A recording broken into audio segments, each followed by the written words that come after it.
guys! Welcome to our channel. So, sa part ng video na to guys, ito, alas 5 na to ng umaga sa Baguio. And there you go, nag-sunrise na on the way papuntang Baguio. So, nantay talaga namin yung sunrise dito or inabangan talaga namin. And yan na pala si Daddy, nagda-drive. Ilang oras na yung nagda-drive si Daddy. Kasi isipin nyo, alas 6 na yan ng sunrise. And then, umalis kami ng bahay alas past 8 ng kinagabihan pa.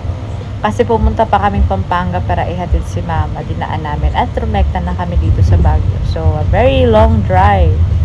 But, look at that view. Diba? Super sulit naman. Worth it naman lahat. Ito yung tunnel sa Baguio. Na dadaanan yung pagkapaakyat na. Ayan, ito na yung pinaka-sunrise talaga. Kitang-kita nyo yung pag-angat or pagtaas ng araw. Kapaka-orange pa. At ang ganda dito sa Baguio guys, kasi napakalinis talaga. Tignan nyo yung streets nila. Oh. Wala kang makikita mga plastic-plastic. Yun oh. There! Si Daddy, tsaka si Tata Trisha ang nasa passenger seat. Kapatid ni Daddy. Din katabi ko naman sa likurang upuan si Tata Jazz at si Baby. Ito na pala kami dito sa Burnham Park guys. Dito kami rumekta. Ito yung pinaka first stop namin kasi dito kami kakain, magpipiknik lang. Hey guys! And napag-desisyon na namin mag-rides nga dito. I-try yung mga rides nila. Ayan si Baby, si Daddy, Tata Jazz, Tata Trish, at likod. Nag-iingay na ang baby. Ayan. Mainit na nito guys. Mga ano na ba to? 8 na ata to? Mga 8 na ng umaga. And, gosh, just to let you know na yung mga rides nila hindi lahat smooth. Apakahirap na padyakan ng rides na nakuha namin. Ayun. Apakabigat. Ang hirap ang hirap in maneuver nung steering wheel niya. Yung sa pedal naman, okay naman. Pero yung sa steering wheel, napakatigas. Ang hirap iliko-liko. Ganun. Hirap na hirap si Daddy dyan. Pero, kaya lang, nag-enjoy naman kaming lahat. Ayan. Todo record tayo for the memories. Yung si Baby o naarawan. Talagang naarawan kami dito.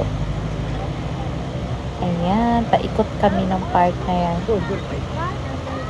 Onting vlog. Dahan-dahan yung wala, dahan. Kasi yung project natin mo, pang-Olympics na.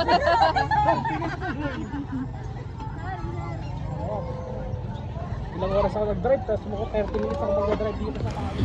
Dito sa part na to guys, may mga nagzuzumba. Kaya may mga music kayong naririnig sa background. Sana hindi siya ma-copyright. Ayun lang.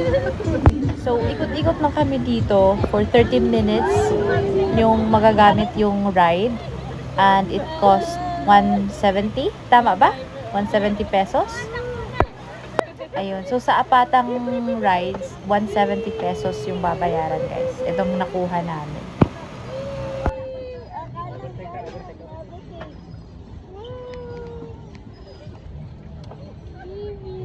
Ganun yung payo, nagsabit na.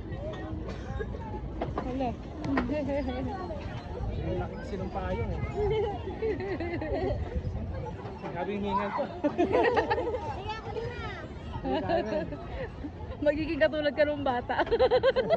Easy peasy Magiging katulad.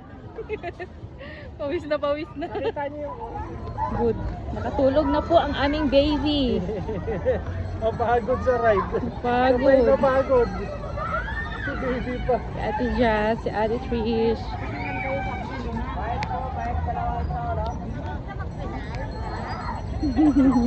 Napagod sa kakaalis. So, nandito na kami sa Strawberry Farm, guys. Ito ng pinaka-last stop namin dahil babiyahin na kami papuntang La Union.